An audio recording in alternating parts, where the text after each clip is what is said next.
Gee, Rocky, this Nostalgia Critic guy has done a review on our movie. Oh, yeah. Well, I don't blame him if he found it kind of bad because, well, sadly there's no denying that, we tried our best, but didn't do that good.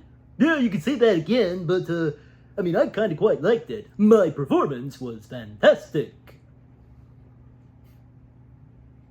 Why not? Just, what a way to start off this reaction video, as I sometimes do, So, yes, that's right, guys.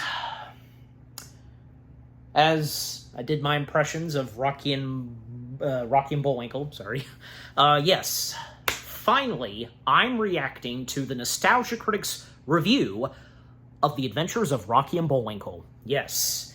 I gotta say, because, The Adventures of Rocky and Bullwinkle, it is what it is. For me personally, over time and the past couple of times that, I had watched this, I've watched clips and so on, I myself have come to actually like and enjoy this. Seriously, because, come on. I wouldn't be the only one, and I'm sure some of you out there have come to like and enjoy Rocky and Bullwinkle. Now, when it comes to, say, the list of movie adaptations of the cartoons from the late legendary Jay Ward, because, he made some animation history with some of the cartoon shows that he made back in the, 50s and 60s. Yeah, most notably 60s, pretty much. Yeah, but yeah, my point being is that, from George of the Jungle, Dudley Do-Right, Rocky and Bullwinkle, and Mr. Peabody and Sherman, out of all the films that have been adapted from Jay Ward's cartoons, I think, the ones that are closest to being actually pretty good is the first George of the Jungle and Mr. Peabody and Sherman, the one that, the animated one from DreamWorks, and I would think so too. But I really think that, I feel that there's something about Rocky and Bullwinkle, to me, I don't think is that bad at all. I like the premise and where the film goes, and, I think that even to this day still, I think the visual effects, the animation, bringing Rocky and Bullwinkle to life on screen, and how they look in live action, because still looking cartoony, but at the same time, I think, it still looks pretty good in how it's done, having a charm to it, and, that goes for some of the other films in the late 90s and early 2000s where, live-action films with a combination of CG, real creatures or something. I could think of, say, and besides, there's been a good chunk from Universal, Rocky and Bullwinkle being one of them, but I can also think of, say, the two Flintstones live-action films, Casper, Dragonheart, need I go on, and by the way, because, Disney and Universal especially, they were the ones that were doing the movie adaptations of Jay Ward cartoons. Disney had George of the Jungle, Universal had Rocky and Bullwinkle and Dudley Do-Right, which, by the way, I did do my reaction to Doug's review of Dudley Do-Right, if anybody wants to go check that out. It's hard to believe because, the fact that the Dudley Do-Right movie came out in 1999, and then the next year, we got these two on the big screen. Interesting. And besides, another thing on Rocky and Bullwinkle, because when I remember, the very first time I watched it, I want to say, I was on Disney XD, and, on one of the Disney networks. I'm pretty sure it was Disney XD, and, little did I know that, the fact that a movie on Rocky and Bullwinkle was something that was in connection with George of the Jungle, because, George of the Jungle and Rocky and Bullwinkle being created by the same guy. And the fact that they have the same kind of narrator. Because, Keith Scott, who narrated for the George of the Jungle films, also narrating for Rocky and Bullwinkle, and doing a pretty spot-on impression of the narrator, how the voice of the narrator sounded from the Rocky and Bullwinkle cartoon, The Adventures of Rocky and Bullwinkle, and for Dudley Do-Right, having a narrator as well, that was Corey Burton. And you know, Corey Burton did a spot-on job being the narrator. Yeah, because, like, if I remember to do so, I will put the name of the text where, yeah, because I'm pretty sure it was one narrator for all those Jay Ward cartoons, I'm pretty sure. Yeah, having that kind of voice. And then you have Keith Scott and Corey Burton doing impressions of that narrator. Yeah. I don't seem to recall... Was there one for Mr. Peabody and Sherman? I mean, I've of course have seen and watched and reviewed Mr. Peabody and Sherman, but it's been a little while, so yeah. Alright, but anyways, yeah. Also, I think that whom plays the villains for the live-action Rocky and Bullwinkle? Hold on. Yes, that's right. And you saw the thumbnail, so of course you know. You already know. These three? Natasha and Boris and Fearless Lita. Yeah, because I think that from Rene Russo, yeah, and Jason Alexander and Robert De Niro, I think all three of them who played these villains did a spot-on job as well. Yeah, and besides, because, you know, especially because I can't get enough of, like, you know, the fact that De Niro being in this movie. But you know what? For someone like Robert De Niro, you know, say what you will about him, you know, because, I mean, he's a fantastic actor. I love his acting, of course. I love him as an actor. I'm sure the same goes for a lot of you. But point being is that, you know, some actors like De Niro, it doesn't hurt to see them and, you know, obviously they want to do it at times to be in a family-friendly film. You know, especially since, you know, doing a movie where their kids or grandkids can see them in a movie. Yeah, that especially goes for De Niro, because, I mean, not only him being a parent, but also a grandparent to a lot of grandchildren. Yeah, anyways, but, yeah. So I just, you know, point being, I thought they were all pretty good, as well as Piper and so on, but yeah. But yeah, for Doug's review, well, I don't know, because, like, I'd like to first off point this out. I technically have seen this before, but it's been a long time since I've seen this. I probably, maybe I did. Maybe just a few bits and pieces, but I know I did probably watch it fully at some point years ago, but, you know, hey, it's for the best, and since, you know, I'm now doing a reaction to it, but yeah. I want to say, I don't know, because, like, when did his review come out? Okay, so, maybe it was around the time, like, when at some point the character of the Nostalgia Critic started to be more honest and not very shoutable at movies. The Nostalgia Critic came more like Doug, where Doug is, you know, more positive and honest with certain movies. You know what I mean? Just, yeah. So I want to say, yeah, this review might have been out right before that started to happen. A change came to the character of the Nostalgia Critic. I don't know, but I'm about to find out, of course. Yeah. I think, I do know, like, there is a skit to this review. But, yeah. Alright, enough said, because, yeah, I've said what I've had to say, the first things I've had to say, and before we start off, so, yeah. Now let's get into the video itself. Again, this being the Nostalgia Critic's review of The Adventures of Rocky and Bullwinkle, and there's no "the" in the title. Shouldn't there be? I don't know. Wait a second, let me see the thumbnail. Yes, there is. Why did I guess...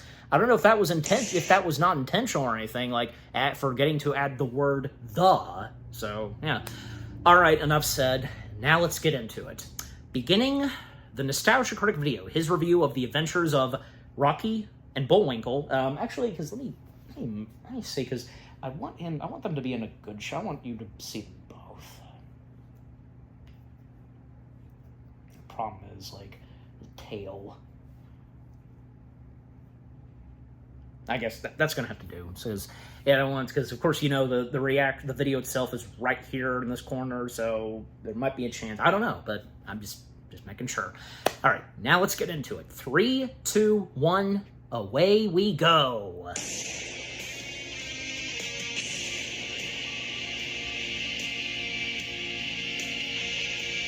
By the way, I mean, I have some leftover Coke from McDonald's.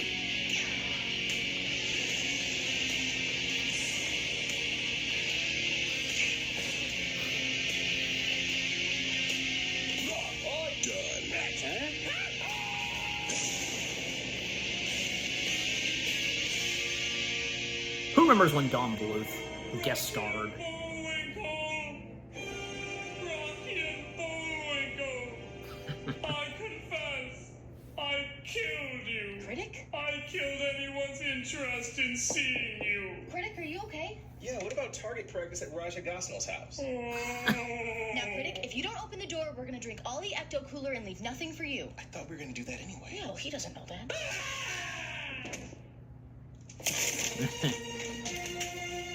No, Doug, don't do Oh that. my god! I'm gonna use a 9mm. Less kickback. Thank you. Malcolm! Oh! Snap out of it, Doug. Oh, thank God. He was saying the strangest things about a movie that everyone hates. Clearly, his soul has been twisted by the devil. Do not worry. If there is one thing I know, it is how to force the internet's opinion with shade. It's just good to know that he has such good friends. Oh, Walter. With this, there's no chance you can misfire. Malcolm! Oh, sorry. Malcolm, you're not helping. I'm gonna do something, do it right. You should be proud of me.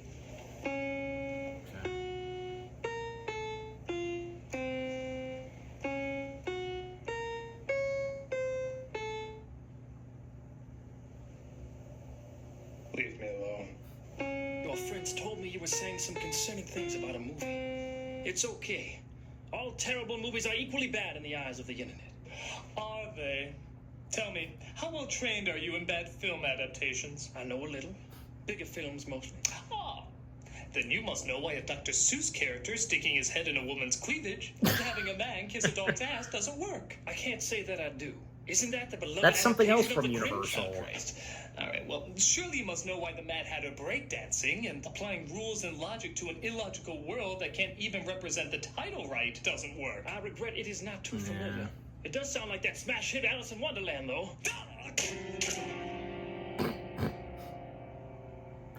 Here. Say what you will about What about this one? Alice in Wonderland. An animated I like it moose too. and squirrel trying to save the world from a villain with a lame accent.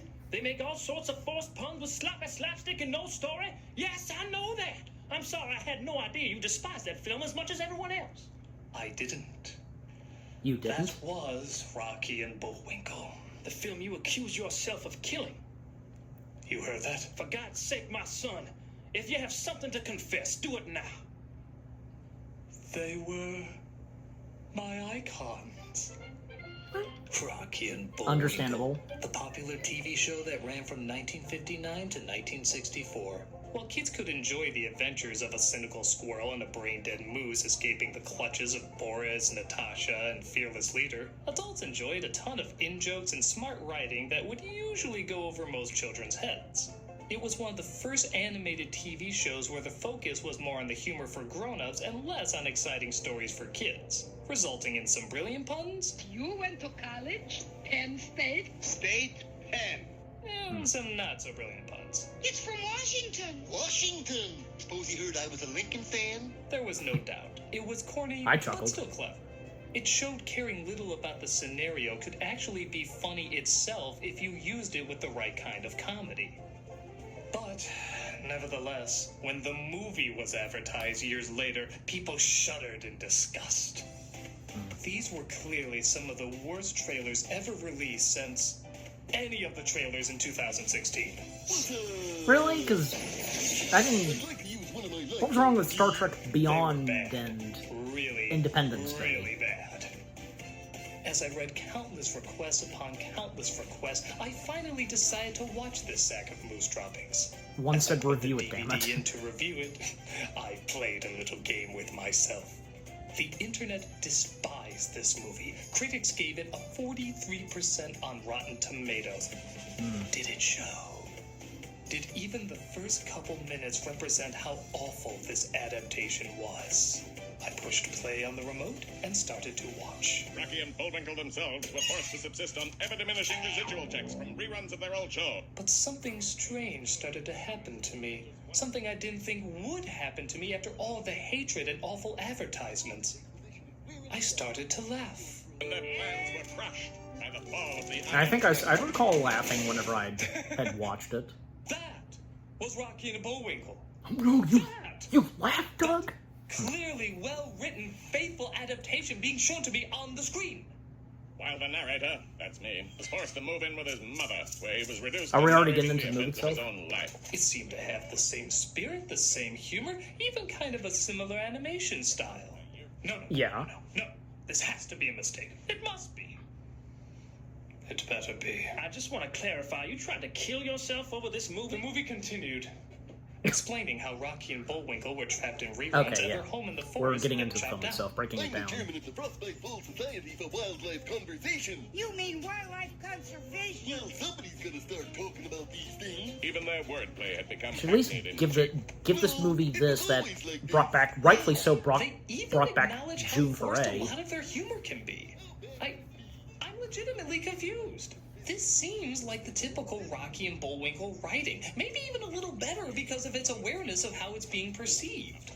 Surely something has to throw this all off. Live action, of course.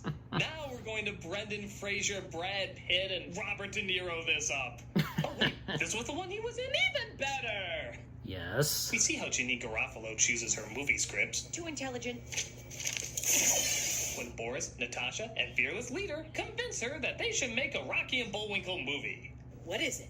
It's classic American cartoon from early 60s. And as you know, films based on shows from the 60s always equal cinematic success. Oh yeah. So she signs the that contract, too. bringing them into the real world. So now we have De Niro as Fearless Leader, Jason Alexander as Boris, and Renee Russo as Natasha. How did that happen? We are attached to the project. Was that your excuse for Little Fockers? But the studio president, Carl Now, Little Weiner, says Fockers he don't turned out like better moose for De pictures. Niro. don't like moose pictures. With a very specific prejudice. But the evil trio Racist. chose RBTV, really bad television, to hypnotize the world through awful shows to do whatever they want. Oh, that explains, I think, everything. But the FBI What? director, Randy Quaid, I'm back! Some of those aren't From bad. Canada, is putting his top agent on the case, Karen Sympathy, played by Piper Perabo. Looper, that's where you know her from. She's so And idealistic, Covert warm-hearted, Affairs, and beautiful, she can't Cheaper help by but the smile dozen. when she's called idealistic, Hmm. warm-hearted, and beautiful. Idealistic, warm-hearted, and beautiful FBI agent Karen Sympathy. Damn it, this movie's charming. I want to kiss me and carry me off to a castle. Give me something to work with. Are you familiar with the Rocky and Bullwinkle show? Oh! I mean, I've heard of that. Okay, that was Nickelodeon TV movie awkward. We're back on track. All that's Well. missing is a visual gag even a haunted house wouldn't use. It's almost as if there were a mole in the White House.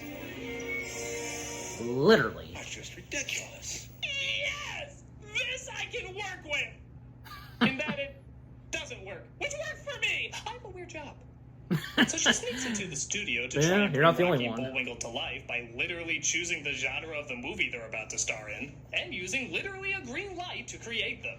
This is so meta, even the Muppets would turn to the camera and say, "You know I'm just a bunch of foam with a puppeteer attached to me, right?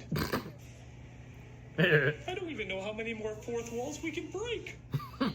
But it You've works, run and out? our two heroes are set free. Rocky. Bullwinkle. It's such a pleasure to meet the only reason Dave Coulier got a job on Full House. Something you'll notice very quickly is that the animation on the two of them is clearly computer generated. You Yeah. would think that this would make them seem less, well, animated and more solid and slow. But in a strange way, it actually works. Yes. Rocky and Bullwinkle didn't exist in a world of motion. It was mainly an excuse to make verbal jokes. So, in this environment, nothing is really lost. If anything, it really kind of looks like they're in the scene interacting with people, despite them obviously being cartoons. Yes. It's not as good as, say, Roger Rabbit, but it is Oh, better no. than other movies where clearly they never look like they occupy Yeah. the same space. The CG Cool world being a Roger surprisingly Rabbit really wannabe. fits. Now, if only that somehow upped Rocky's Prozac prescription. Wait a minute. Why don't we take an airplane? It's just not right. I could fly if I had to. We're supposed to be the heroes. I guess the world just doesn't need us. I swear, every time he's on screen, he's always bitching or moping about something. That's not what you said before. I guess, like, there's an Bullwinkle, understandable that's not what you reason, mean. What 'cause- network are you from? What's the point? No. Even Eeyore would be like, Christ, I'd rather be thrown in a fire with the Velveteen Rabbit than listen to this guy. God. So they outrun the police because clearly the FBI couldn't ask to do any of this, and they make it to her car. Yeah. Did you watch her show? That's weird. Did I watch your show? I loved your show. You did? I'm a beautiful lip gloss wearing 19-year-old woman. Of course I've seen Rocky and Bullwinkle. I look just like the rest of our demographic. We also see Bullwinkle's antlers can intercept radio frequencies. Bullwinkle, cover up your nose. Oh, okay. I was just getting jiggy with it.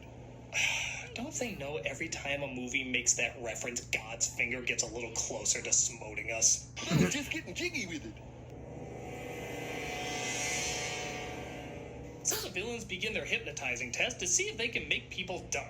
There has never been a way to actually destroy a cartoon character until now. What about that movie Roger Rabbit? Shut up! This is totally different!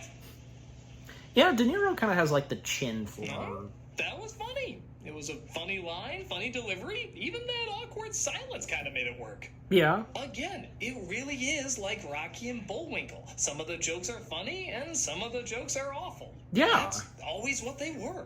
Yes, all that's missing are the confusing jokes. The ones that don't make sense as a kid or an adult. Oh, like, I don't know, having an unexplained kid as an evil scientist? Yes, that would be mighty The confusing. computer degenerating imagery, Yep. or CDIs, I like to call it. Why, that's as odd as... A random animated weasel they just found? No, I know what happened to my friend Freddy the Ferret. Freddy the Ferret. Oh, it's okay. Before you even get a chance to question it, they throw in a funny line, so you completely forgot what you were confused about. Send him more all worthless cyber chunkins of the internet. I feel delighted, annoyed, and puzzled all at the same time. Exactly. That was Rocky and Bullwinkle. What was the movie up to? Could it be so clever that it was purposefully bad in some places and purposefully odd in others? No, it has to just be bad. This is 2016 internet, and I will not allow anything down the middle, especially for the feature. Oh, I don't know. This sound effect's becoming pretty annoying. Okay, that is entirely bad. Nah. But in I some don't think fearless so. leader's eye, there's a cartoon. Because the director said they'll get it. Are you gonna point When out suddenly objects start falling from the sky. her? We see her younger version in her eye. You're the one driving. Beware me. Thank you, me. Well, still, you know. They get away, though, leaving Boris and Natasha to face the punishment of Robert De Niro's in-joke. Are you talking to me? Are you talking to me? And when I say in, I mean about as in as John Travolta or Tom Cruise. It's so not in that it's pretty much out. The two of them steal a helicopter you from a very lying? strange Jonathan Winters cameo. I'm sick and tired of shopping for helicopters. Boy, if I had a missile, I'd blow your buns right out of the sky. Oh, come on, Jonathan Winters is always a enjoyment on Leave screen. that alone. He was very old and said yes to two of these, for God's sake. And said yes to Intercepted by a Flintstones. possibly stranger cameo from John Goodman. But she really is Yep. with the FBI. Billy Crystal also appeared. Let's get in the car. You know, after Blues Brothers 2000, I wouldn't admit I was John Goodman either. So they're separated. Or from after the Coyote Ugly Flintstones? co-star. Yes, that's the other one you know her from. Put it down. As they partake in What a Shock, more puns. We don't have time to get to Washington. This is no time to worry about getting the washing done. You know, Rocky and Bullwinkle really need a pun scale. Something to show which ones legitimately work and which ones are Hitler's ass scratchers. This movie's getting kinda Don't say it. two-dimensional. There's no telling how low that pun will go. Literally there. Watching Rocky and Bullwinkle again. Yes, and High Devil. They're picked up, however, by a duo of, hey, this was a thing. See, where you guys been all this Yeah. time, huh? What can you do? Reruns. You know that's never gonna happen to us, right? It could. Boy, I don't know whether to feel bad or... No, that's the only option. They go to the boys' college, which was actually a school Bullwinkle went to in the show, but there's just one problem. The college is anti-moose. There's the animated freak man! What is with all the moose hate in this? What, did he Yeah, beats violate me. your safe space with his giant antlers? Is he now on the wall of entertainers that are too shocking to perform at colleges? Speaking of which, Karen flirts with a Swedish guard by promising to take him to I the don't think it was movies even if he gets her established out. from the But start. Is it me The moose or are her hate. hand gestures a little too, symbolic. How would we eat our popcorn? Well, Popcorn. we could eat our popcorn with one hand and hold hands with the other. Yikes! Thank God Bullwinkle wasn't firing the puns on this one. Bully, Doug's she really reaction knows how made to it funny squeeze for my me. hose. Bullwinkle! I'm just saying, she really knows how to make the wet stuff come out. Bullwinkle! Oh, and when I say come out... Okay, don't come crying to me if the FCC leaves a horse head on your mattress. At least I wouldn't be the only one getting hit. Oh, Christ. Back at the Shut college, up. Rocky sees Boris is about to attack. So he tries once more to see if he can remember how to fly. See? Now, that's another thing, because Rocky lost his touch of flying. He had delicious Taco Bell tacos.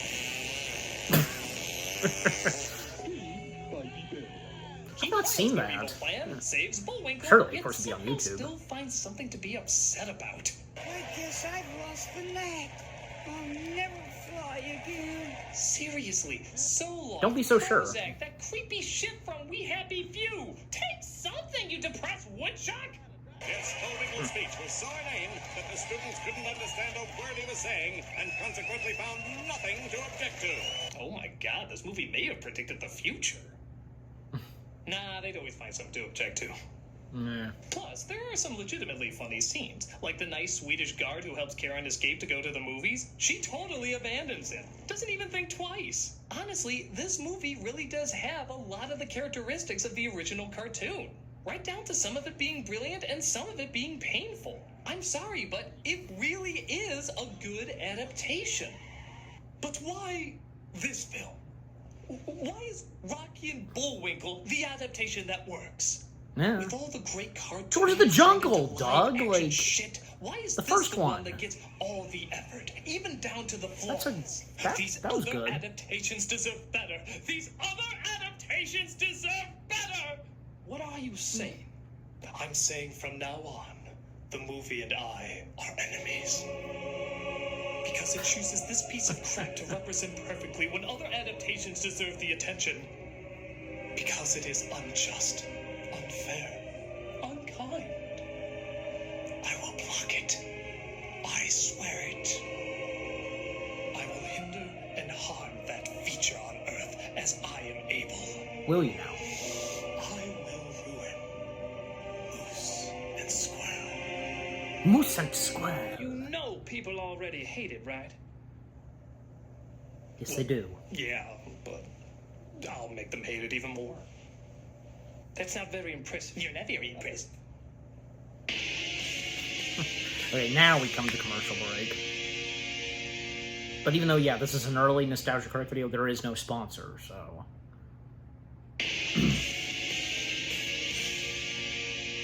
So Rocky and Bullwinkle raced toward Chicago, probably lured by their filming tax breaks. It wouldn't last. Where they drive through two Italian peasants just so they can crash through some fruit carts in their chase. If that's not funny enough, get a load of this weird silent moment.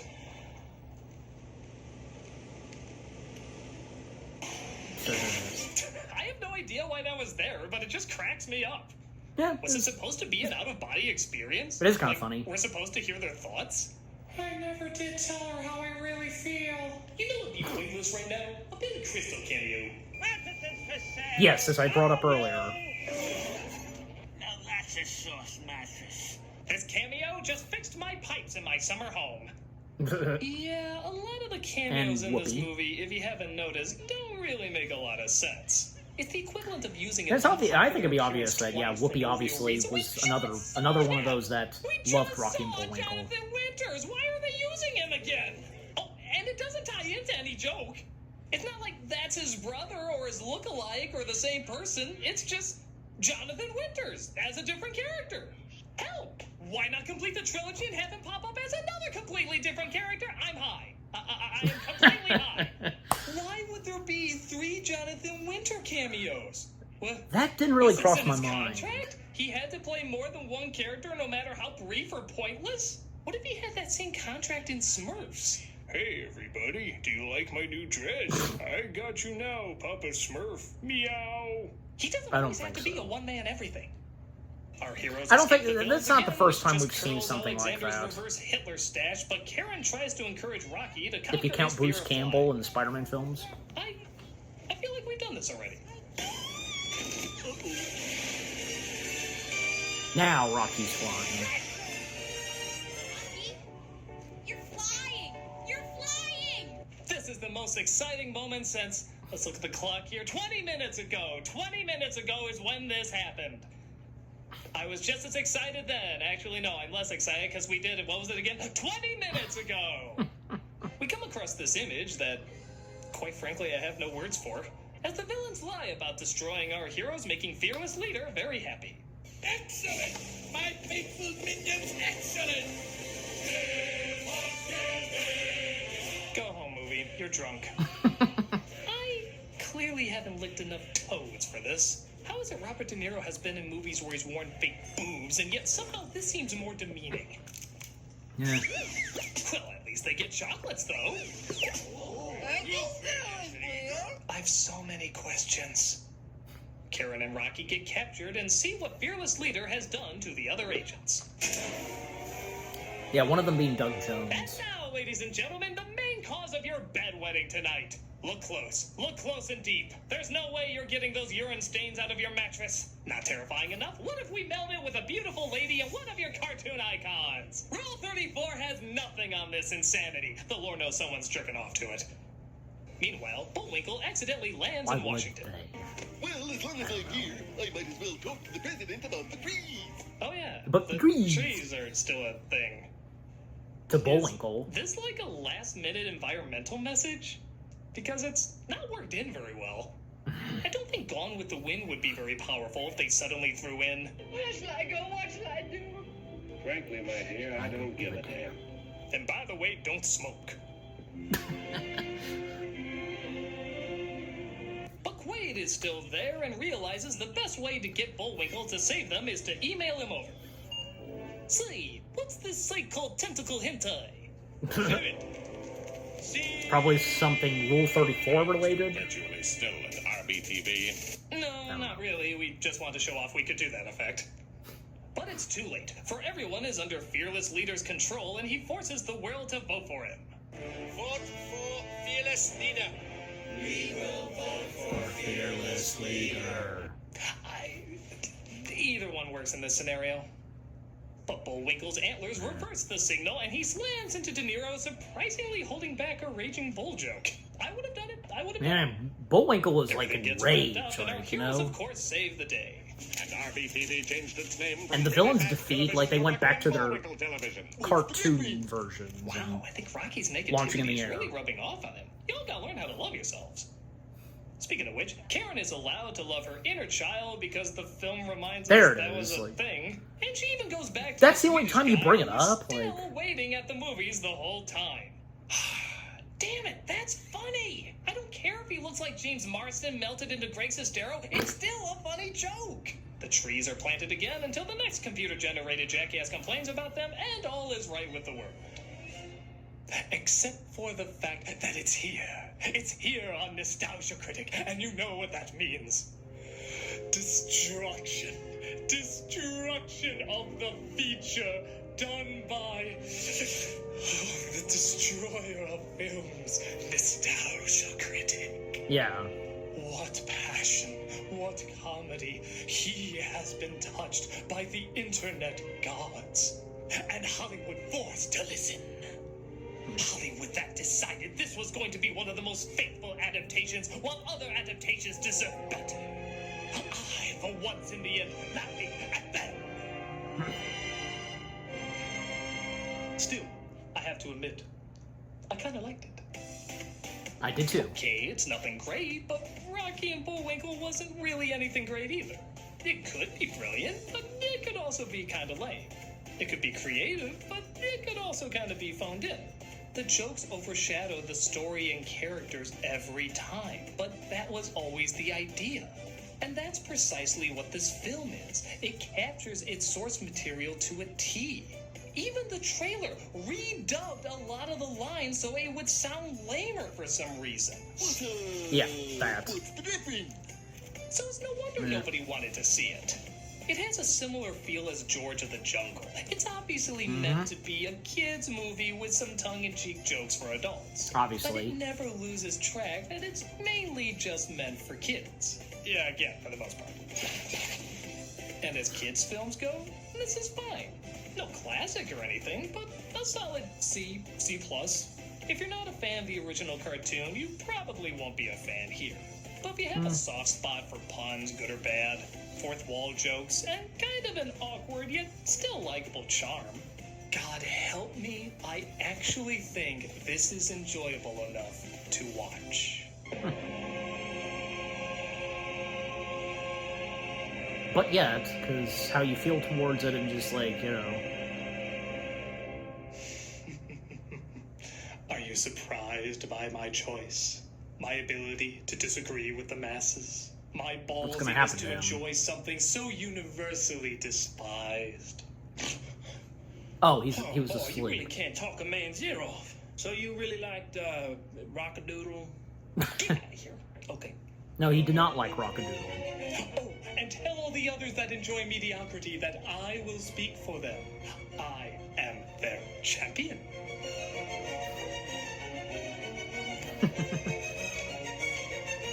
Has he gone crazy? I think the real question is, was he ever sane? Mediocrity. Mediocrity's everywhere. I find you all okay. You're okay. You're okay. All your mediocrities are okay. You are all average.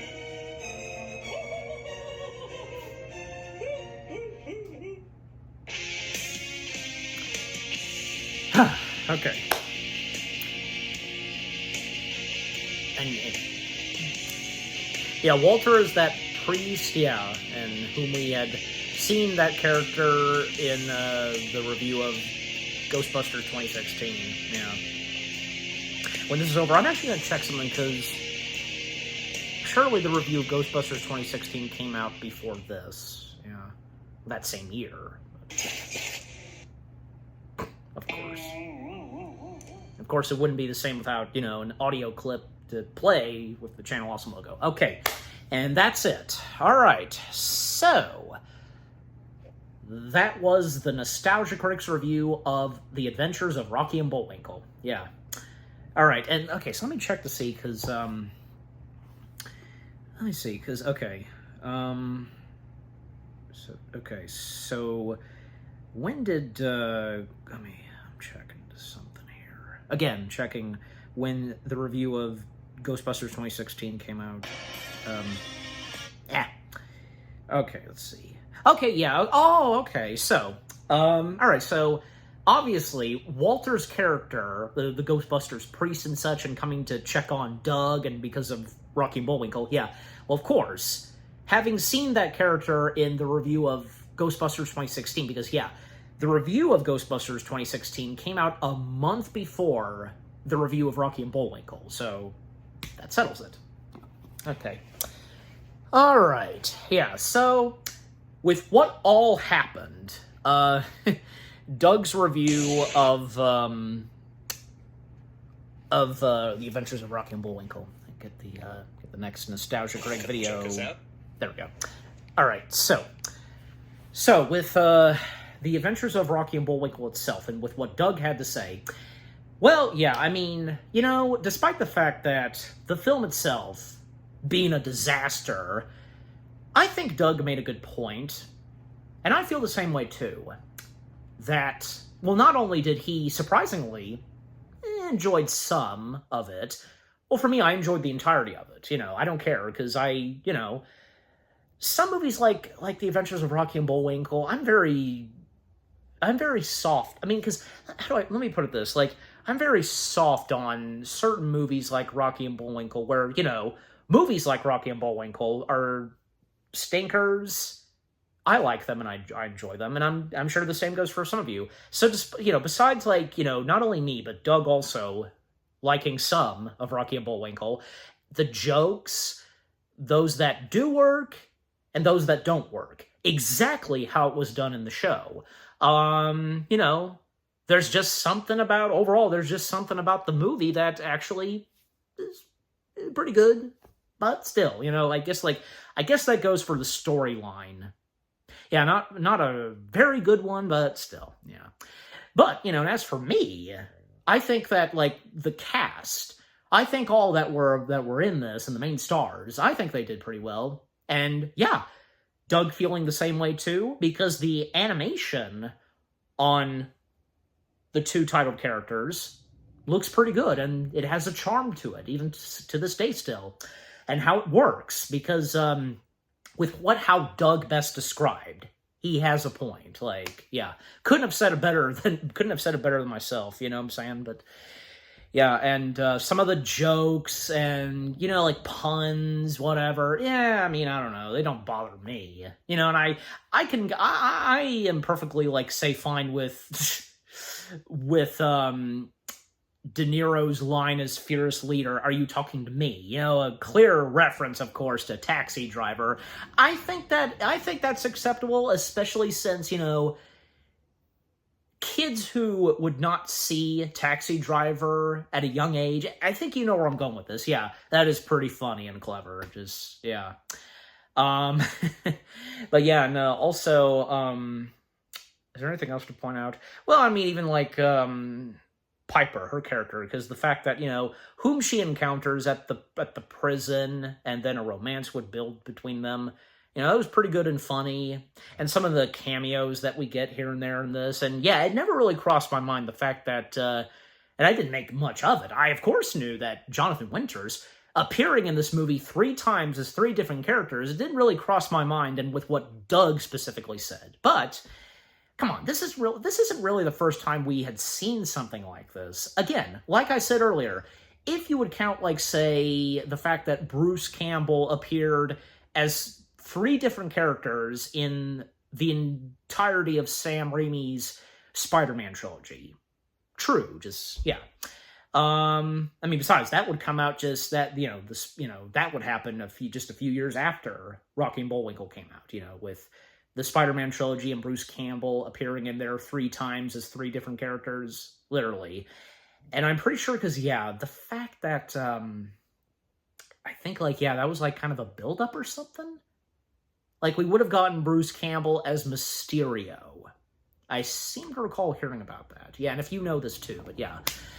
I mean, besides, look, you know, Bruce Campbell's a lucky charm of Sam Raimi's. I mean, he's pretty much cameoed in almost all of Sam Raimi's movies. I mean, ever since, you know, they've had a great friendship and doing movies, you know, of course, with The Evil Dead. So, yeah. But yeah, is there anything else to point out about Rocky and Bullwinkle? Well, I mean, yeah, because, like, the skits, you know, for this review, and with Walter's Ghostbusters priest character, that was pretty funny. With what Tamara and Malcolm are doing, yeah, that was pretty funny. And how it's, like, kind of, like, put the nostalgia critic in a deep depression. And yeah, now I can see that, yeah, this was before the character of the nostalgia critic developed more and became more soft and honest with movies to this day. Yeah, so this was before, yeah. But I don't know, because, like, I would like to imagine probably, you know, maybe Doug could be more, like, I mean, if Rocky and Bullwinkle was reviewed today, do you think as though that probably, maybe he would have been more soft and honest, but at the same time, would, of course, admit that, yeah, it's not really good. Probably so, because, yeah, that's not the first time and such, but yeah. Yeah, I don't know, because, like, look, even though Rocky and Bullwinkle is not the best, look, there are some things, a good chunk of things, that came from Rocky and Bullwinkle that do work. Yeah. By the way, because I feel like also mentioning this, another thing on Keith Scott, 2000 would have been a big year for Keith Scott because, well, I mean, the fact, not only did he do this, but he would have been this close to another big thing in voice work where we would have heard him as the voice of Diesel 10 that same year. Thomas and the Magic Railroad? Yeah. And another thing is that, you know, 2000 was a mixed year for some movies, like, you know, from Universal. Because, as Doug pointed out, as he brought up earlier, getting by with, like, say, in How the Grinch Stole Christmas, mistletoe butt, and the Grinch is face and cleavage is, golly, or kissing a dog's butt, like, yeah, because, like, Yeah, I think that would go for both Rocky and Bullwinkle and How the Grinch Stole Christmas. Two live-action films from Universal that, not good ones for them. But I think, even as of today, Ron Howard's How the Grinch Stole Christmas has gotten more appreciation and such, I seem to recall. Yeah. I mean, of course, we all know and have seen when the Nostalgia Critic reviewed How the Grinch Stole Christmas, the live action, of course. And we all know how he felt towards it, even if he still does. I'm pretty sure. I don't know, but anyways. All right, but yeah, I think that's pretty much going to do it for what else I have left to say. But yeah, just overall, The Adventures of Rocky and Bullwinkle, it may not be the best. It may not be the best of the movie adaptations of Jay Ward's cartoons, but yet, somehow, as I said, and with what Doug said, there are some things in the film itself that do work, Not all of it, but yeah. And to those like me that enjoy it, well, we're entitled to our opinions on what we think of Rocky and Bullwinkle. And, well, I mean, and the same on the subject of the Jay Ward and movies, the movie adaptations of Jay Ward's cartoons. Like, I will say this, okay? George of the Jungle 2, yeah, I won't deny that, not that good. I do have a few complaints about George of the Jungle 2, and I'm pretty sure you'd be on the same page, too. I don't want to go into full detail, because, I want to wrap this up, but, long story short, because, we get, like, Ursula's mom. Why? Because why is she, like, what's her deal in George of the Jungle 2 wanting to still get Lyle and Ursula together? Good God. Weren't you past that already, especially at the end of the first one? And where's Ursula's dad? Surely he would have he would put a stop to this with what his wife's doing, right? Also, I know one of the main African American characters who wore a hat. I'm sure you know who I'm talking about. Yeah, he was absent too. I think it would have been nice if we had gotten him back too. I imagine what he would do, what his character would do if he would probably help out. I mean, that goes for all the other African American characters who were in the first George of the Jungle film. If they had a part of maybe possibly helping out George and the animals to save Ape Mountain, probably, besides the fact that, an ape named Ape, he was absent from Ape Mountain, and yeah, because could you imagine, because him coming back, and he would help out with George's situation and setting the animals straight, but yeah, especially his fellow primates. Yeah, anyways. Yeah, I mean, look, I really think that by taking out Ursula's mom, like her getting involved with Lyle, trying to get Ursula to be with Lyle and such, you could have, there was no reason for Ursula's mother to be there. Just, I don't, if you get what I'm saying. Lyle's okay. I don't know, because, not to say that I have a problem with Lyle trying to go after Ursula once again, wanting her to be with him. I don't know, because I guess that was okay, but I think, maybe it could have been better if Lyle maybe would have gotten revenge or something, because Ursula would not be with him. Just something, I don't know. But, besides, he was almost gonna steal the deed to Ape Mountain. Isn't that enough? Yeah, well.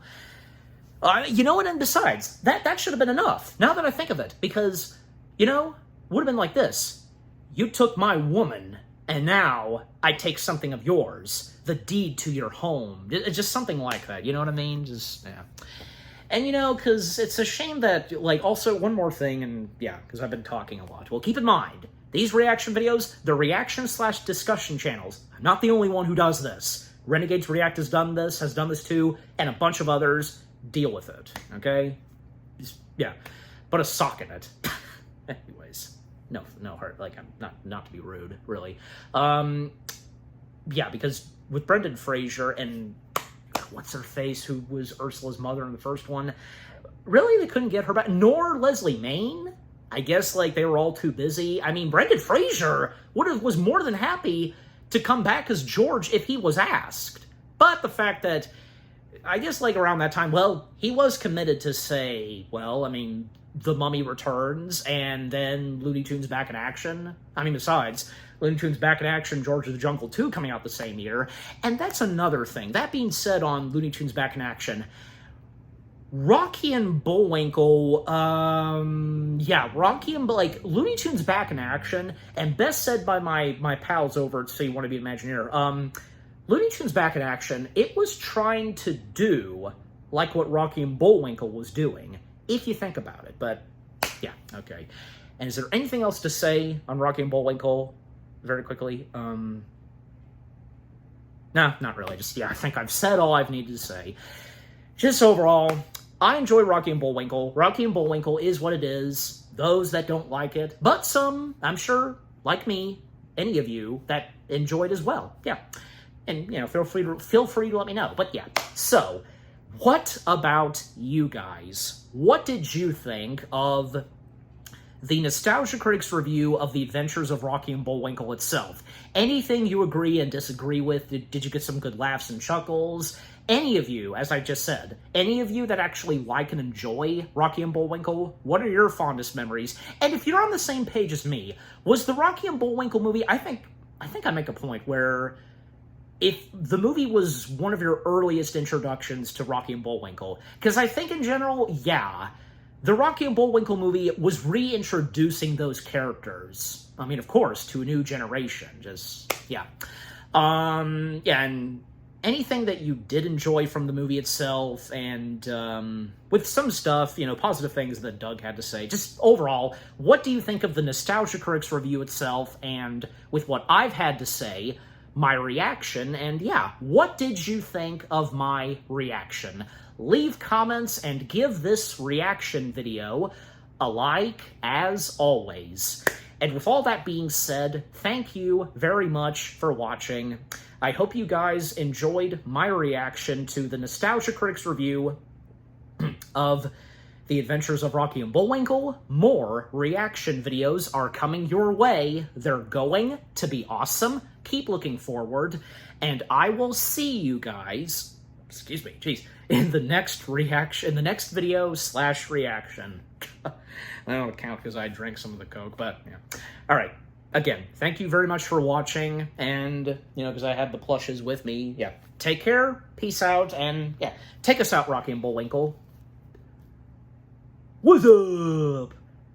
Do you even know what that's, like, do you even know what that means, Rocky? I mean, Bullwinkle? I don't know, I've heard it, and because, yeah.